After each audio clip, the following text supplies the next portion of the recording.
but they won a championship, and now they public speaking engagements for the rest of their life as an NBA champion. Wow. Nobody's going to ask David West how many championships he won. Nobody's going to ask David West, what year did you win your championship? Was it your 15th season, brother? They don't care. They're going to always classify David West from now on as the NBA champion. And David West understands that. So wherever he goes forever, even if he don't make the Hall of Fame, he'll still be labeled a champion. But no question about it. The guys that are great players, Raheem, they don't play for championships anyway. They're all, like Terry said, trying to prove that they belong in the league. Look at LaMarcus Aldridge in Portland. Think about that. Think about LaMarcus Aldridge when he played in Portland. He was dominating, and they never won anything. The Portland Trailblazers didn't start winning until he left. Then he gets to the Spurs, and they're okay. But guess what? It don't matter at this point because LaMarcus Aldridge done made so much money, he can throw money in a fireplace. It's the way it is, man. The NBA is different. You know, it's different because it's weird how it's set up. And a lot of guys are going to get paid that never win, and a lot of guys are going to win that never made a dime. Wow. After tax. There's so many stories when you start looking at professional sports, man, because it's not a broad brush that you can paint over, man. You really got to get into the lives of these individuals because this is one sport where an individual can make that much of a difference. Right. It is. It's not football. In football, you got to have 11 people working. I mean, seriously. In basketball, you know, LeBron James is a very good player. But what the Lakers are going to learn is that you need some other good dudes, man. You need some other, they have good players. You need some other good dudes that's going to sit down on defense, get some stops. I mean, that first night game when they lost by 10 to Portland, I was saying to myself, bro, they got to stop Portland. Portland got some dudes that can hoop, man. Hey, man, let me tell you something. I'm going against the experts, man. I'm a Lakers fan, man, but it's going to be tough making that playoff, man, when you start looking at some of these other teams in the West. With the West. And they ain't talking about all of them. We talking about Utah, Portland, Golden State, Houston. Man, it's rough out there on that west side, man. It's rough. So and you got to play that West Coast schedule the whole year. You only going to make 2 road trips to the east side and then stay out there the whole time.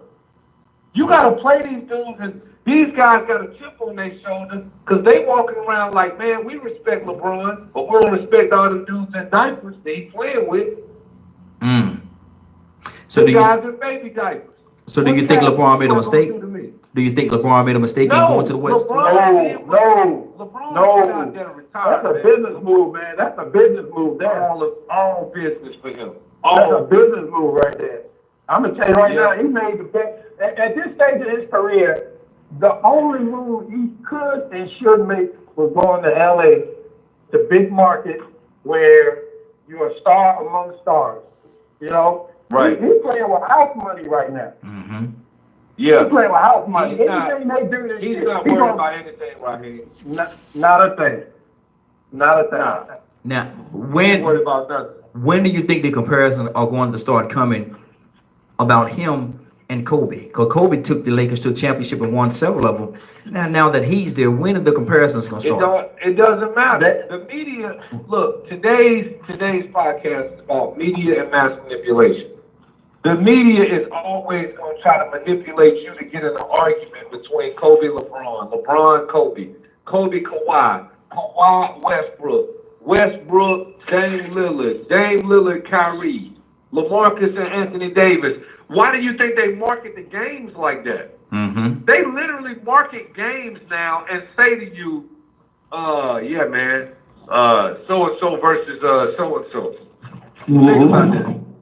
Why are they saying so-and-so versus so-and-so?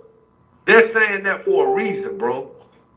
They're basically saying, we don't believe the Lakers are playing so-and-so. We believe LeBron is playing James Harden. Mm-hmm. Once they start marketing that mess like that, man, some of these young gun players, they're going to that crap.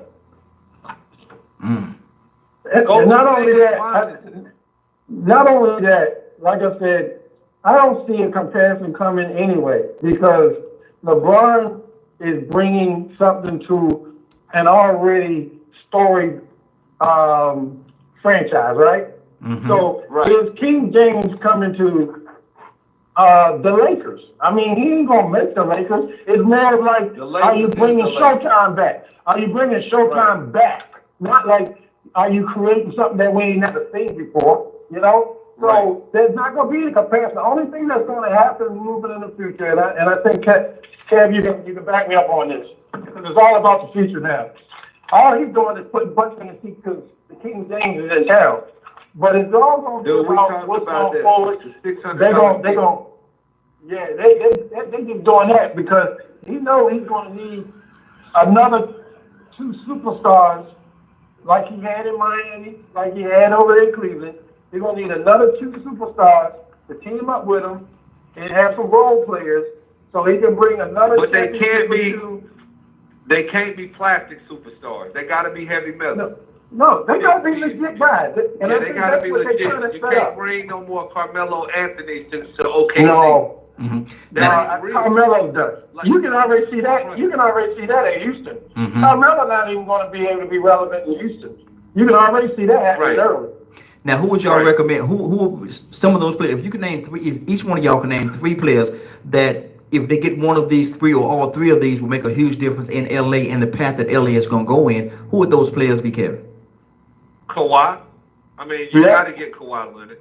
You got to get. If you get Kawhi Leonard, it takes the pressure off an aging LeBron. LeBron is still a phenomenal athlete in the open court. Don't ever forget I said the last part. Mm-hmm. In the open court. He's a phenomenal athlete in the open court. Mm-hmm. Okay, you see the other night, he blasts off and cocks a dunk to his left shoe or whatever. Mm-hmm. Okay, that's cool. Let me see you do that and dribble in tight space and spin out of one and do that in real tight space like you did when you was 21. LeBron's not doing that anymore. Mm-hmm. Everything he does is beeline to beeline going north. And then everybody, oh my God. Well, okay, I ain't excited about that. I'm excited about Jason Tatum doing that dunk on LeBron last year, and then 3 plays later getting out of tight space at 6'8" and shooting a fadeaway. Mm-hmm. And then after that, come down and hit a transition 3. And then after that, get somebody in the mid post and abuse them. Like these young guys, man, they different. We used to watch the NBA and wait for 3-4 years for a young guy to develop. Am I lying? Mm-hmm. We didn't know who Jermaine O'Neal was for 4 years after he got in. We had never heard of Zach Randolph to 5 years after he got to the league. Like, these guys took time to develop. These guys today, Donovan Mitchell is coming right in disrespecting people. They're not waiting. Mm-hmm. So LeBron has to have a veteran that's intelligent enough to understand both sides of the court. That's Kawhi Leonard. But also versatile enough on offense to get it done like Kawhi did last night against Boston. Okay. Jerry, who would you say? Who would be one of the players that you would name? In terms of the superstars? That the player that, because to me, I mean, I'm with Kev on the Kawhi Leonard, because he's a guy that can get it done. You need somebody that can get it done. That's too much a load on LeBron at this stage of his career, right? But you also need somebody, and like I said, everybody looking at these guys that they market, but a guy like Ingles. Listen, you got these foreigners out there that can flat out ball. They get it done. They're efficient and they're durable. mm-hmm. They're durable. You need somebody that can stretch the floor out, man. I'm telling you, because without people that can drain it from the arc, the lane is too cluttered. People can cheat off of you. And the game has changed so much. The game has changed so much. I'm telling you, you got centers that are hitting threes now. Mm-hmm. Exactly. So when you do the pick and roll, all of them. Now, listen, when you do pick and roll with centers today, your big man can't sag off trying to double team and all that stuff because that center gonna burn you from the three. And I'm talking about with room to spare. Mm-hmm. Now, The game has changed. With that being said, y'all, The game has completely changed. you took me back, Terry. You took me back to I thought about Patrick Ewing, how he used to be in the middle, but then toward the end of his career, he went out and started shooting 3-pointers and all kind of things like that. He wasn't in the middle banging anymore. Is that he saw the game, or he just had that much wear and tear on his body and he couldn't do the same? That is a natural process for any aging player. Mm-hmm. Michael Jordan did it. You know, all the great players that start off with all this aggression and aerial, all that stuff, you have to adjust the game because Father Time going to change your game for you. You're not going to be able to elevate like you used to or power through people. That's why you got to start developing a perimeter game. Every year you're going to get further and further away from the basket because your athleticism is going to start to deteriorate. And you're going to see it with LeBron too. Actually, you start to see it with LeBron because LeBron used to have a whole lot more lift on them dunks than he has now. Right now, he's powering people. He's just powering people. He was one of the biggest freak athletes you ever saw in your life. Mm-hmm. It happened with Kobe.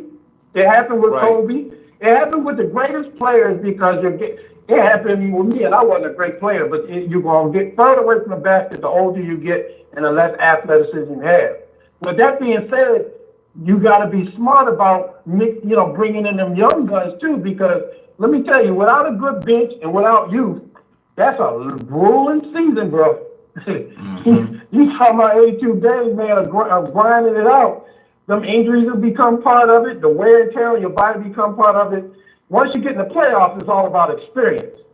But to get through that season, man, you need to have some young people who can endure that thing.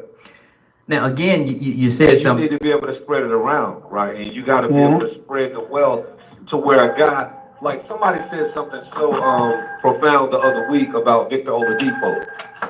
They said they couldn't understand how Victor Oladipo carried the load for the Indiana Pacers last year and how they were going to get him some help. So for Victor Oladipo, it looks good to shine the way he is. Because guess what? He's getting all the touches. Mm-hmm. But he'll never win like that. He'll never win like that because once he gets to the playoffs, like what Terry just mentioned, you can't do 82 games plus preseason plus playoffs and carry no workload. Not against no team like Golden State that's sharing the workload. Mm-hmm. Hey, listen, I saw it last night. Golden State is still the cream of the crop, and Utah put together something that's going to challenge them because they got a similar setup. They got a similar setup. But here's the deal. There's a reason why Golden State won last night. Because they got a championship pedigree.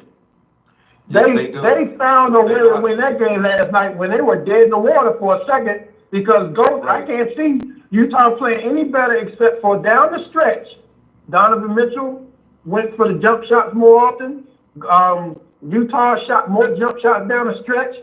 And let me tell you, Golden State just got it done because they got championship pedigree, and that's why they still my favorite to win the daggone championship. Yeah, but listen to this. When the conversation I told you guys about earlier with Gilbert